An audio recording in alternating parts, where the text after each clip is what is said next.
ಕೇಂದ್ರ ಸರ್ಕಾರದ ವಕ್ಫ್ ತಿದ್ದುಪಡಿ ಕಾಯ್ದೆಯ ವಿರುದ್ಧ ಕರ್ನಾಟಕ ಉಲೆಮಾ ಒಕ್ಕೂಟದ ವತಿಯಿಂದ ಮಂಗಳೂರಿನ ಅಡ್ಯಾರ್ ಕಣ್ಣೂರಿನ ಶಹಾ ಗಾರ್ಡನ್ನಲ್ಲಿ ಬೃಹತ್ ಪ್ರತಿಭಟನಾ ಸಮಾವೇಶ ನಡೀತಾ ಇದೆ. ಈ ಒಂದು ಸಮಾವೇಶಕ್ಕೆ ದಕ್ಷಿಣ ಕನ್ನಡ ಜಿಲ್ಲೆಯ ಕಾಜಿ ತ್ವಾಹಾ ಉಸ್ತಾದ್ ಮತ್ತು ಉಡುಪಿ ಜಿಲ್ಲಾ ಕಾಜಿ ಆಗಿರುವಂತಹ ಮಾಣಿ ಉಸ್ತಾದ್ ಅವರ ಮಾರ್ಗದರ್ಶನದಲ್ಲಿ ನಡೀತಾ ಇರುವಂತಹ ಈ ಒಂದು ಬೃಹತ್ ಪ್ರತಿಭಟನಾ ಸಮಾವೇಶಕ್ಕೆ ದಕ್ಷಿಣ ಕನ್ನಡ, ಉಡುಪಿ ಮತ್ತು ಕೊಡಗು ಮತ್ತು ಚಿಕ್ಕಮಗಳೂರು ಜಿಲ್ಲೆಯಿಂದಲೂ ಕೂಡ ಸಾವಿರಾರು ಜನ ಪ್ರತಿಭಟನಾಕಾರರು ಮಂಗಳೂರಿಗೆ ಬರುವ ನಿರೀಕ್ಷೆ ಇದೆ. ಇನ್ನು ಈ ಒಂದು ಪ್ರತಿಭಟನೆಯಲ್ಲಿ ಸಾವಿರಾರು ಜನ ಸೇರುವ ಮೂಲಕ ಲಕ್ಷಕ್ಕೂ ಹೆಚ್ಚು ಜನ ಸೇರುವ ನಿರೀಕ್ಷೆ ಇದೆ. ಮಂಗಳೂರಿನಲ್ಲಿ ನಡೀತಾ ಇರುವಂತಹ ವಕ್ಫ್ ತಿದ್ದುಪಡಿ ಕಾಯ್ದೆಯ ವಿರುದ್ಧದ ಪ್ರತಿಭಟನೆಗೆ ಈಗಾಗಲೇ ಸಾವಿರಾರು ಜನ ಆಗಮಿಸ್ತಾ ಇದ್ದಾರೆ. ನನ್ನ ಹಿಂಬದಿಯಲ್ಲಿ ನೋಡ್ತಾ ಇರುವಂತಹ ಏನು ಶಾ ಅಡ್ಯಾರ್ ಕಣ್ಣೂರಿನ ಶಾ ಮೈದಾನದಲ್ಲಿ ಇಲ್ಲಿ ಬರುವಂತಹ ಪ್ರತಿಭಟನಾಕಾರರಿಗೆ ಆಸನದ ವ್ಯವಸ್ಥೆಯನ್ನು ಮಾಡಲಾಗಿದೆ. ಸಾವಿರಾರು ಜನ ಕೂತ್ಕೊಳ್ಳುವಂತಹ ಆಸನದ ವ್ಯವಸ್ಥೆ ಒಂದು ಕಡೆ ಇದೆ. ಇನ್ನೊಂದು ಕಡೆ ನ್ಯಾಯಾಲಯದ ಆದೇಶ ಇದೆ. ರಾಷ್ಟ್ರೀಯ ಹೆದ್ದಾರಿ ಆಗಿರುವಂತಹ ಮಂಗಳೂರಿಂದ ಬೆಂಗಳೂರಿಗೆ ಹೋಗುವಂತಹ ರಾಷ್ಟ್ರೀಯ ಹೆದ್ದಾರಿ ಏನಿದೆ ಇದರಲ್ಲಿ ಯಾವುದೇ ಕೂಡ ರಸ್ತೆ ತಡೆ ಆಗಬಾರದು ಎನ್ನುವಂತಹ ನ್ಯಾಯಾಲಯದ ಆದೇಶ ಇದೆ.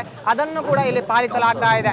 ಇಲ್ಲಿ ಪ್ರತಿಭಟನಾಕಾರರು ಕೂಡ ಒಂದು ಕಡೆ ರಸ್ತೆ ಬದಿಯಿಂದ ಪ್ರತಿಭಟನೆ ನಡೆಯುವಂತಹ ಗ್ರೌಂಡ್ಗೆ ಹೋಗ್ತಾ ಇದ್ದಾರೆ, ಮೈದಾನಕ್ಕೆ ಹೋಗ್ತಾ ಇದ್ದಾರೆ. ಇನ್ನೊಂದು ಕಡೆ ರಸ್ತೆಯಲ್ಲಿ ವಾಹನ ಸಂಚಾರ ಕೂಡ ಸರಾಗವಾಗಿ ನಡೀತಾ ಇದೆ. ಮತ್ತೊಂದು ಕಡೆ ಇಲ್ಲಿ ಈ ಒಂದು ಪ್ರತಿಭಟನೆ ನಡೆಯುವಂತಹ ಈ ಒಂದು ಸ್ಥಳಕ್ಕೆ ಪೊಲೀಸ್ ಭದ್ರತೆಯನ್ನು ಕೂಡ ಏರ್ಪಡಿಸಲಾಗಿದೆ. ಇಲ್ಲಿ KSRP ತುಕಡಿಗಳನ್ನು ಇಲ್ಲಿ ಇಳಿಸಲಾಗಿದೆ. ಸರಾಗವಾಗಿ ರಸ್ತೆ ಸಂಚಾರ ನಡೀತಾ ಇದೆ. ಪೊಲೀಸ್ ಭದ್ರತೆ ಕೂಡ ಇಲ್ಲಿ ಹೇರಲಾಗಿದೆ. ಒಂದು ಕಡೆ ಆದರೆ ಇಲ್ಲಿಗೆ ಬರುವಂತಹ ಪ್ರತಿಭಟನೆಗೆ ಬರುವಂತಹ ಜನರಿಗೆ ಪಾರ್ಕಿಂಗ್ ವ್ಯವಸ್ಥೆಯನ್ನು ಕೂಡ ಮಾಡಲಾಗಿದೆ. ಪಾರ್ಕಿಂಗ್ ವ್ಯವಸ್ಥೆಯನ್ನು ವೇದಿಕೆಯ ಎರಡೂ ಭಾಗದಲ್ಲಿ ವಿಶಾಲವಾದಂತಹ ಪಾರ್ಕಿಂಗ್ ವ್ಯವಸ್ಥೆಯನ್ನು ಮಾಡಲಾಗಿದೆ. ನಮಗೆ ಜನ ಅಂದರೆ ಹೇಳಿ ದಕ್ಷಿಣ ಕನ್ನಡ ಜಿಲ್ಲೆಯಲ್ಲಿರುವ ಎಲ್ಲ ಪ್ರಮುಖ ಮಸೀದಿಗಳಲ್ಲಿ ನಾವು ಇವತ್ತು ಕೂಡ ಎಲ್ಲ ಮಸೀದಿಯ ಗುರುಗಳು ಅನೌನ್ಸ್ ಮಾಡಿದ್ದಾರೆ. ಲಕ್ಷಾಂತರ ಜನ ಸೇರುವ ಒಂದು ಸಂಭವ ಕಾಣ್ತಾ ಇದೆ. ಎಲ್ಲ ವ್ಯವಸ್ಥೆ ಸಂಪೂರ್ಣವಾಗಿ ನಾವು ಮಾಡಿದ್ದೇವೆ. ಇದಕ್ಕಾಗಿ ನಾವೊಂದು ಕಳೆದ 10 ದಿವಸದಿಂದ ತಯಾರು ಮಾಡ್ತಿದ್ವಿ. ತಿದ್ದುಪಡಿ ಬಗ್ಗೆ ಈಗಾಗಲೇ ಸರ್ಕಾರ ಈ ಕಾನೂನನ್ನು ಜಾರಿಗೆ ತರಬೇಕಂತ ಹೇಳುವಾಗ ನಾವು ಇಮೇಲ್ ಅದರ ಮೂಲಕೆಲ್ಲ ಒತ್ತಾಯ ಮಾಡಿದೆವು. ಅದಕ್ಕೆ ಅವರು ಗಮನ ಕೊಡಲಿಲ್ಲ. ಅದರ ನಂತರ ಕೇಂದ್ರ ಸರ್ಕಾರ ಅಸೆಂಬ್ಲಿ ಮಾಡುವ ಮುಂಚೆ ನಾವು ಪ್ರತಿಭಟನೆ ಕಾಲ್ನಡಿಗೆ ಜಾಥಾ ಮಾಡಿದೆವು. ಅದಕ್ಕೂ ಯಾವ ಇದು ಸಿಗಲಿಲ್ಲ. ಈಗ ಸುಪ್ರೀಂ ಕೋರ್ಟಲ್ಲಿದೆ. ನಮ್ಮ ಎಲ್ಲ ಸಂಘ ಸಂಸ್ಥೆಗಳು ಸುಪ್ರೀಂ ಕೋರ್ಟಿಗೆ ಅಪೀಲ್ ಮಾಡಿದೆ. ಅದರಲ್ಲಿ ಸ್ವಲ್ಪ ನಿರೀಕ್ಷೆಯ ಒಂದು ವಾತಾವರಣ ಕೂಡ ನಮಗೆ ಕಂಡು ಬಂದಿದೆ. ಆದುದರಿಂದ ಇನ್ನಷ್ಟು ಅವರನ್ನು ಇದರ ಬಗ್ಗೆ ಗಮನ ಹರಿಸಲು ಬೇಕಾಗಿ ನಾವು ಎಲ್ಲ ಇಲ್ಲಿ ಕರ್ನಾಟಕದಲ್ಲೂ ವಿವಿಧ ಕಡೆಯೂ ಪ್ರತಿಭಟನೆಗಳು ನಡೀತಾ ಇದೆ. ಇಲ್ಲಿ ಸಣ್ಣ ಪುಟ್ಟ ಘಟನೆಗಳೆಲ್ಲ ನಡೀತದೆ. ಅದಕ್ಕೆ ಯಾರು ಉಲಮಾಗಳು ಇಷ್ಟೊಂದು ದೊಡ್ಡವಾಗಿ ಪ್ರತಿಕ್ರಿಯಿಸಲಿಲ್ಲ. ಇಂತಹ ಒಂದು ಏನು ವಕ್ಫಿದ್ದು ಕಾನೂನು ಬಂದಾಗ ಇದೊಂದು ಅಲ್ಪಸಂಖ್ಯಾತರ ಕಟ್ಟುನಿಟ್ಟಿನ ವಿರೋಧಿಸುವಂತಹ ಒಂದು ಕಾನೂನಾಗಿದ್ದರಿಂದ ಇದಕ್ಕೆ ಎಲ್ಲ ಉಲೆಮಗಳೇ ಎದ್ದುಕೊಂಡು ಇದನ್ನು ವಿರೋಧಿಸುತ್ತೆ. ಜನ ಬೆಂಬಲ ಬಹಳಷ್ಟು ಸಿಗುತ್ತೆ. ಇದು ಪ್ರತಿಯೊಬ್ಬರಿಗೂ ಇದರ ಬಗ್ಗೆ ಆಕ್ರೋಶ ಇದೆ. ಕೇಂದ್ರ ಸರ್ಕಾರದ ಕರಾಳ ಕಾಯ್ದೆ ಆ್ಯಕ್ಟ್ ಆಗಿ ಈಗ ಮಾರ್ಪಾಡು ಮಾಡಿಸಿದ್ದಾರೆ. ಇಡೀ ಮುಸ್ಲಿಮರಿಗೆ ನಿಯತ್ತಾಗಿ ಬರಬೇಕಾದ ರಾಜಕಾರಣಿಗಳು ಈ ರಾಜ್ಯದ ಪ್ರತಿನಿಧಿಗಳಿಗೆ ಉತ್ತಮ ರೀತಿಯ ಸವಲತ್ತುಗಳನ್ನು ಒದಗಿಸಿ ಇಲ್ಲಿ ಅನೇಕ ವ್ಯವಸ್ಥೆಗಳನ್ನು ಕಲ್ಪಿಸಬೇಕಾದ ರಾಜಕಾರಣಿಗಳು, ಜನಪ್ರತಿನಿಧಿಗಳು ಇವರು ಯಾವುದೇ ತಾರತಮ್ಯವಿಲ್ಲದ ರೀತಿಯಲ್ಲಿ ನಡೆಸಬೇಕಾದಿತ್ತು.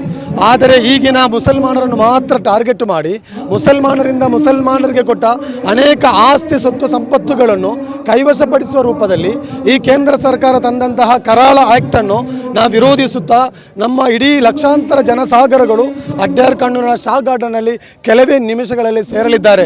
ಬಹುತೇಕ ದಕ್ಷಿಣ ಕನ್ನಡ ಜಿಲ್ಲಾ ಮತ್ತು ಉಡುಪಿ, ಚಿಕ್ಕಮಗಳೂರು, ಹಾಸನ ರೀತಿಯ ಜಿಲ್ಲೆಗಳಿಂದ ಸಾವಿರಾರು ಸಂಖ್ಯೆ ಈಗ ತಾನೇ ಹೊರಟು ಲಕ್ಷಾಂತರ ಜನಸಾಗರಗಳು ಈ ಗ್ರೌಂಡಿನಲ್ಲಿ ಸೇರಲಿದ್ದು ಇದರ ಬಿಸಿಯನ್ನು ರಾಜ್ಯ ಸರ್ಕಾರಕ್ಕೆ, ಕೇಂದ್ರ ಸರ್ಕಾರಕ್ಕೆ ಮುಟ್ಟಿಸುವುದರ ಮೂಲಕ ನಮ್ಮ ಸುಪ್ರೀಂ ಕೋರ್ಟಿಗೆ ಕೊಟ್ಟಂತಹ ಎಲ್ಲ ರೀತಿಯ ಕೇಸುಗಳನ್ನು ನಮ್ಮ ಪರವಾಗಿ, ಮುಸ್ಲಿಮರ ಪರವಾಗಿ ಯಥಾರ್ಥವಾದ 1200 ವರ್ಷಗಳ ಮುಂಚೆ ಇರುವ ಈ ವಕ್ಫ್ ಆ್ಯಕ್ಟ್ಗಳನ್ನು ಮಾತ್ರ ಇಲ್ಲಿ ಅಳವಡಿಕೆ ಪಡಿಸಿ ಇವರು ಮಾಡಿದಂತಹ ಕರಾಳ ಆ್ಯಕ್ಟ್ಗಳನ್ನು ನಿರ್ನಾಮ ಮಾಡುವ ರೀತಿಯಲ್ಲಿ ಇಲ್ಲಿ ಜನಸಾಗರಗಳು ಸೇರಲಿದೆ.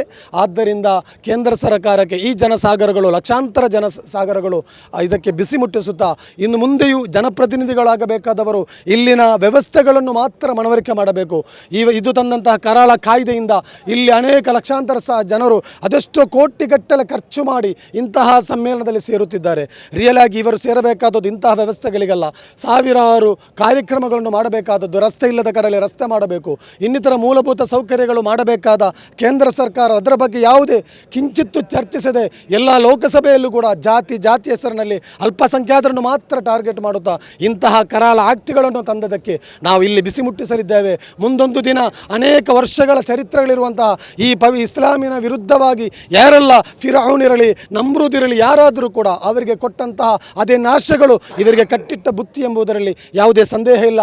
ತಮಗೆ ಗೊತ್ತಿದೆ, ಮೂಸಾ ನಬಿ ಅಲಿಸ್ಲಾಮರನ್ನು ಫಿರೌನ್ನ ಪತ್ನಿಯ ಮಡಿಲಲ್ಲಿ ಬೆಳೆಸಿದ ಅಲ್ಲಾಹನು ಅದೇ ರೀತಿ ಮುಸಲ್ಮಾನರ ಯಾವುದೇ ಕಾಯ್ದೆಗಳಿಗೆ ವಿರುದ್ಧವಾಗಿ ಕೇಂದ್ರ ಸರ್ಕಾರ ಬಂದರೆ ಅವರಿಗೆ ಕಟ್ಟಿಟ್ಟ ಬುತ್ತಿ ಎಂಬುದರಲ್ಲಿ ಯಾವುದೇ ಸಂದೇಹವಿಲ್ಲ. ಇಲ್ಲಿ ಲಕ್ಷಾಂತರ ಜನಗಳು ಸೇರುವಾಗ ಎಲ್ಲ ರೀತಿಯ ವ್ಯವಸ್ಥೆಗಳನ್ನು ನಾವು ಮಾಡಿದ್ದೇವೆ.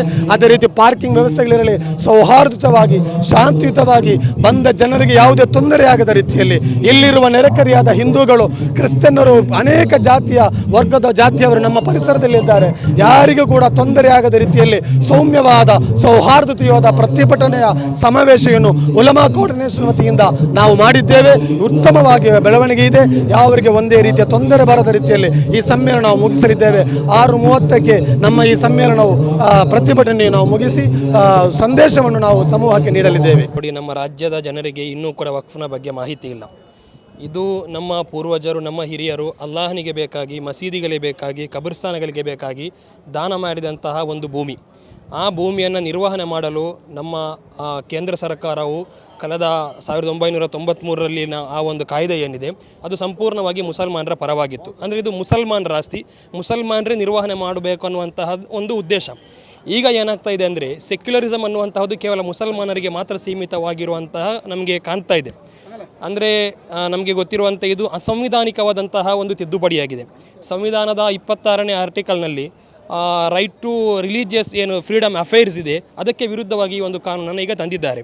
ಮುಸಲ್ಮಾನರ ಆಸ್ತಿಯನ್ನು ಸಂರಕ್ಷಿಸಬೇಕಾದದ್ದು ಮುಸಲ್ಮಾನರೇ ಆಗಿದ್ದಾರೆ. ಈ ತಿದ್ದುಪಡಿಯಲ್ಲಿ ಮುಸಲ್ಮಾನರ 2ನೇ ದರ್ಜೆ ಒಂದು ಪ್ರಜೆಗಳನ್ನಾಗಿ ಮಾಡುವಂತಹ ಒಂದು ಹುನ್ನಾರ ಎದ್ದು ಕಾಣ್ತಾ ಇದೆ. ಇದು ಖಂಡಿತವಾಗಿಯೂ ಅಸಂವಿಧಾನಿಕವಾಗಿದೆ. ಇದು ಭಾರತದ ಜಾತ್ಯತೀತತೆಗೆ ಧಕ್ಕೆ ಬರುವಂತಹ ಒಂದು ಕಾನೂನಾಗಿದೆ. ಆದ್ದರಿಂದ ಇಲ್ಲಿ ಒಂದು ಬೃಹತ್ ಪ್ರತಿಭಟನೆಯನ್ನು ಉಲಮಾಗಳ ನೇತೃತ್ವದಲ್ಲಿ ಹಮ್ಮಿಕೊಂಡಿಲಾಗಿದೆ. ಬೆಂಬಲ ಅಂದರೆ ಈ ಪ್ರತಿಭಟನೆ ಹಮ್ಮಿಕೊಂಡಿರೋದು ಯಾವುದೇ ರಾಜಕೀಯ ಪಕ್ಷಗಳಲ್ಲ ಅಥವಾ ಯಾವುದೇ ಇತರ ಸಾಮಾಜಿಕ ಪಕ್ಷಗಳು ಕೂಡ ಅಲ್ಲ. ಇದು ಹಮ್ಮಿಕೊಂಡಿರುವುದು ಈ ರಾಜ್ಯದ ಕರ್ನಾಟಕ ರಾಜ್ಯದಲ್ಲಿರುವಂತಹ ಪ್ರತ್ಯೇಕವಾಗಿ ದಕ್ಷಿಣ ಕರ್ನಾಟಕದ ಉಲಮಾ ನೇತೃತ್ವವಾಗಿದೆ. ಇವತ್ತಿನ ಈ ಒಂದು ಕಾರ್ಯಕ್ರಮದ ಸಂಪೂರ್ಣ ರೂಪುರೇಷೆ ಉಲಮಾಗಳದ್ದಾಗಿದೆ. ಆದ್ದರಿಂದ ಜಿಲ್ಲೆಯಲ್ಲಿರುವಂತಹ ಪ್ರತಿಯೊಂದು ಮೊಹಲ್ಲಾಗಳಿಂದ ಸಾವಿರಾರು ಮಂದಿ ಬಂದು ಒಂದು ಲಕ್ಷಾಂತರ ಮಂದಿ ಒಂದು ಪ್ರತಿಭಟನೆಯನ್ನಾಗಿದೆ ಇಲ್ಲಿ ನಾವು ಹಮ್ಮಿಕೊಂಡಿರೋದು. ನೋಡಿ, ನಾನು ಅಬ್ದುಲ್ ರಹಮಾನ್ ಮಗರ್ಪಡೆ ವಕ್ಫ್ ವೈಸ್ ಪ್ರೆಸಿಡೆಂಟ್ ಆಗಿದ್ದೇನೆ.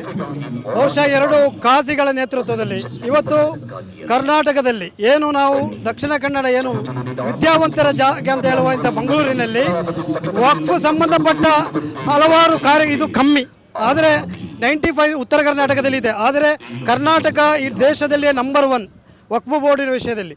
ಇವತ್ತು ನಮ್ಮ ಮುಸ್ಲಿಂ ಸಮುದಾಯನ ಹತ್ತಿಕ್ಕುವಂಥ ಇದಕ್ಕೆ ಯಾರು ಕೇಂದ್ರ ಸರ್ಕಾರ ಕೈ ಹಾಕಿದೆ.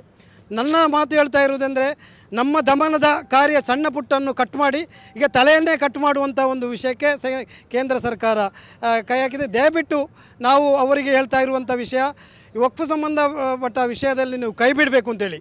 ಏನು ಜಾಯಿಂಟ್ ಪಾರ್ಲಿಮೆಂಟ್ನಲ್ಲಿ 40 ಅಂಶಗಳನ್ನು ಅವರು ಮೀಟಿಂಗಲ್ಲಿ ಸೇರಿಸಿ ಮಾಡಿಸಿದ್ರು, ಅದಕ್ಕೆ 14% ಯಾರನ್ನು ಕೇಳದೆ ಅವರು ಮೊನ್ನೆ ಮಾಡಿದ್ದಾರೆ.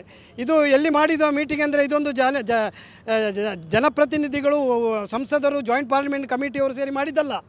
ಇದೊಂದು ಮುಸ್ಲಿಮನ್ನು ಹತ್ತಿಕ್ಕುವಂಥ ವಿಷಯದಲ್ಲಿ ಬಂದು ನಮ್ಮನ್ನು ಈ ವಕ್ಫ್ ವಿಷಯದಲ್ಲಿ ನಮ್ಮನ್ನು ಹತ್ತಿಕ್ಬೋದು ಎಂಬ ವಿಷಯದಲ್ಲಿ ಅವರು ಮಾಡಿದ್ದಾರೆ. ಆದರೆ ಇದಕ್ಕೆ ನಾವು ಕರ್ನಾಟಕದ ಪರವಾಗಿ ಕರ್ನಾಟಕದ ಮೂಲೆಗಳಲ್ಲಿ ಇವತ್ತು ಎಲ್ಲ ವಿದ್ವಾಂಸರು ಸೇರಿಕೊಂಡು ಇದನ್ನು ನಾವು ವಿರುದ್ಧ ಮಾಡ್ತಾ ಇದ್ದೇವೆ. ಮುಂದಿನ ದಿವಸಗಳಲ್ಲಿ ನಾವು ಈ ಥರ ತುಮಕೂರು, ಹುಬ್ಬಳ್ಳಿ ಎಲ್ಲ ಕಡೆಗಳಲ್ಲೂ ಈ ಒಂದು ಕಾರ್ಯಕ್ರಮವನ್ನು ಇಟ್ಟುಕೊಂಡಿದ್ದೇವೆ. ಏಕೆಂದರೆ ಇದು ಸಾಮಾನ್ಯ ಜನರಿಗೆ ಆಗುವಂಥ ಇದಲ್ಲ, ದೇಶದ ಮುಸಲ್ಮಾನರನ್ನು ಇವರು ಹತ್ತಿಕ್ಕುವಂಥ ಕೆಲಸ. ಇದನ್ನು ಖಂಡಿತವಾಗಿ ನಾವು ವಿರೋಧಿಸ್ತೇವೆ. ಇದಕ್ಕೆ ಎಲ್ಲ ವಿಧಗಳಲ್ಲೂ ನಾವು ಕೇಂದ್ರ ಸರ್ಕಾರದ ವಿರುದ್ಧವಾಗಿರ್ತೇವೆ. ವಕ್ಫ್ ತಿದ್ದುಪಡಿ ಕಾಯ್ದೆ ಬಗ್ಗೆ ಉಲಮಾಗಳು ಕರೆಗೊಟ್ಟಂಥ ಕಾರ್ಯಕ್ರಮ ಖಂಡಿತ ಇದೊಂದು ಅದ್ಧೂರಿಯ ಯಶಸ್ವಿ ಕಾಣ್ತಾ ಇದೆ. ಆಮೇಲೆ ಕೆಲವೊಂದು ಮಾಧ್ಯಮಗಳು ಇವತ್ತು ನೋಡಲಿಕ್ಕೆ ಸಾಧ್ಯವಾಯಿತು ಏನು ಅಂತೇಳಿದರೆ, ಏನೋ ಇದೊಂದು ಕ್ಷುಲ್ಲಕ ಕಾರಣಗಳಿಂದ ಗಲಭೆ ನಡೀಬೋದು ಅಥವಾ ಗುಪ್ತಚರ ಇಲಾಖೆಯಿಂದ ಬೇರೆ ಬೇರೆ ಮಾಹಿತಿ ಬಂದಿದೆ ಅಂತೇಳಿ ಯಾರೊಬ್ಬರು ಹೇಳಿದ ವಿಡಿಯೋಗಳು ಇವತ್ತು ಹರಿದಾಡ್ತಾ ಇದೆ. ಖಂಡಿತವಾಗಿಯೂ ಇದು ಮುಸ್ಲಿಮರು ನಡೆಸುವಂಥ ಕಾರ್ಯಕ್ರಮ. ಒಂದನೇದಾಗಿ ಶಾಂತಿ. ಇಲ್ಲಿ ಈ ಕಾರ್ಯಕ್ರಮಕ್ಕೆ ಬರುವಾಗ ಯಾವುದೇ ಒಂದು ಸಂಘಟನೆ ಫ್ಲ್ಯಾಗ್ ಆಗಿರಲಿ ಅಥವಾ ಪಕ್ಷಗಳ ಫ್ಲ್ಯಾಗ್ ಆಗಿರಲಿ ಅಥವಾ ಘೋಷಣೆಗಳಾಗಿರಲಿ ಯಾವುದೂ ಇಲ್ಲದೆ ಭಾಳ ಶಾಂತಿಯಿಂದ ಸಮಾಧಾನದಿಂದ ಒಂದು ಕೂಡಿರುವಂಥ ಒಂದು ದೊಡ್ಡ ಪ್ರತಿಭಟನಾ ಕಾರ್ಯಕ್ರಮ ಆಗಿದೆ. ಇದನ್ನು ನೋಡಿ ಕಳಿಬೇಕು. ಕಾರಣ ಅಷ್ಟೊಂದು ಸಿಸ್ಟಮೆಟಿಕ್ ಆಗಿರುವಂಥ ಕಾರ್ಯಕ್ರಮ. ಎಷ್ಟೇ ಲಕ್ಷ ಜನ ಸೇರಿದರೂ ಕೂಡ ಪ್ರತಿಯೊಬ್ಬರೂ ಕೂಡ ಅವರೇ ಸ್ವಯಂ ಸೇವಕರಾಗಿ ಬರುವಂಥ ಕಾರ್ಯಕ್ರಮ ಆಗಿರ್ತದೆ. ಇಲ್ಲಿ ಲಕ್ಷಾಂತರ ಸೇರುವಂಥ ಜನಗಳು ಸೇರುವಂಥ ನಿರೀಕ್ಷೆಯಲ್ಲಿ ನಾವಿದ್ದೇವೆ. ಈಗಾಗಲೇ ನೀವು ನೋಡ್ತಾ ಇದ್ದೇವೆ, ಕಾರ್ಯಕ್ರಮ ಇನ್ನೂ ತೊಡಗಲಿಲ್ಲ. ನಮ್ಮ 3 ಗಂಟೆ ನಂತರ ನಮ್ಮ ಕಾರ್ಯಕ್ರಮ ಶುರುವಾಗೋದು. ಆಗಲೇ ಈಗ ಜನ ಇಲ್ಲಿ ತುಂಬಿಯಾಗಿದೆ. ಈಗ ನಮ್ಮ ನಿರೀಕ್ಷೆಗಿಂತಲೂ ಜಾಸ್ತಿಯಾಗಿ ಜನ ಬರಲಿಕ್ಕೆ ಸಾಧ್ಯತೆ ಉಂಟು ಇವತ್ತಿಲ್ಲಿ. ಮತ್ತು ನಾವು ನಿನ್ನೆಯಿಂದ ನಾವು 1 ವಾರದಿಂದ ಇದರ ತಯಾರಿಯೆಲ್ಲ ಮಾಡ್ತಾ ಇದ್ದೇವೆ. ಎಲ್ಲ ದಕ್ಷಿಣ ಕನ್ನಡ ಜಿಲ್ಲೆ ಮೂಲೆ ಮೂಲೆಯಿಂದ ಜನ ಬರುವಂಥ ನಿರೀಕ್ಷೆ ಇದೆ. ಎಲ್ಲರೂ ಸ್ವಯಂ ಪ್ರೇರಿತವಾಗಿ ಅವರ ಅಂಗಡಿ ಮುಂಗಟ್ಟುಗಳನ್ನು ಇವತ್ತು ಬಂದ್ ಮಾಡಿ, ಅವರ ವ್ಯಾಪಾರಗಳನ್ನು ಬಂದ್ ಮಾಡಿ ಇವತ್ತು ಇಲ್ಲಿ ಬರುವಂಥ ಎಲ್ಲ ನಿರೀಕ್ಷೆಗಳು ನಮಗೆ ಅವರು ಕಾಣ್ತಾ ಇದೆ. ಮತ್ತು ನಮಗೆ ಘೋಷಣೆಗಳನ್ನು ಅವ್ರು ಹೇಳಿದ್ದಾರೆ. ಅವರು ಎಲ್ಲ ಸಂಘ ಸಂಸ್ಥೆಗಳು ನಮಗೆ ಇದಕ್ಕೆ ನಮಗೆ ಏನು ಸಾಥ್ ಕೊಟ್ಟಿದ್ದಾರೆ ಅವರು, ಮತ್ತು ಭರವಸೆ ಕೊಟ್ಟಿದ್ದಾರೆ. ಮತ್ತು ಅಲ್ಲದೆ ನಮ್ಮ ದಕ್ಷಿಣ ಕನ್ನಡ ಮಾತ್ರ ಅಲ್ಲ, ಉಡುಪಿ, ಈ ಕಡೆ ಚಿಕ್ಕಮಗಳೂರು, ಮೂಡಿಗೆರೆ, ಹಾಸನ, ಮಡಿಕೇರಿ, ಈ ಎಲ್ಲ ಕಡೆಯಿಂದ ಜನ ಸಾಗರವೇ ಬಂದು ಇಲ್ಲಿ ಸೇರುವಂಥ ಎಲ್ಲ ನಿರೀಕ್ಷೆಗಳು ನಾವು ನೋಡ್ತಾ ಇದ್ದೇವೆ. ಒಂದು ಕಡೆ ಭದ್ರತೆಗೆ ಏನಾದರೂ ಸಮಸ್ಯೆ ಆಯಿತಾ? ರಸ್ತೆಯಿಂದ ಕೋರ್ಟಿನ ಆರ್ಡರ್ ಕೋರ್ಟ್ ಆರ್ಡರ್ ಬಂದಿದೆ. ನಿನ್ನೆ ಯಾರೋ ಕೋರ್ಟಿಗೆ ಹೋಗಿದ್ದಾರೆ ಅಂತ ಹೇಳಿದ್ರು ಇದರ ಬಗ್ಗೆಯಲ್ಲಿ, ರಸ್ತೆಯ ಬಗ್ಗೆಯಲ್ಲಿ. ಅದು ಪೊಲೀಸ್ ಡಿಪಾರ್ಟ್ಮೆಂಟ್ ನೋಡುವಂಥ ವಿಷಯ ಆಗಿದೆ. ನಾವು ಯಾರು ರಸ್ತೆಯನ್ನು ಬಂದ್ ಮಾಡುವ ನಾವು ಹೇಳಲೂ ಇಲ್ಲ ಯಾರಿಗೂ. ನಾವು ನಮ್ಮ ಕಾರ್ಯಕ್ರಮವನ್ನು ನಮ್ಮ ಈ ಮೈದಾನದಲ್ಲಿ, ಶಾ ಮೈದಾನದಲ್ಲಿ ನಾವು ಮಾಡ್ತಾ ಇದ್ದೇವೆ. ಭದ್ರತೆ ವ್ಯವಸ್ಥೆ ಏನಿದೆ ಅದು ಪೊಲೀಸ್ ಇಲಾಖೆಯನ್ನು ಮಾಡ್ತಾ ಇದ್ದೇವೆ.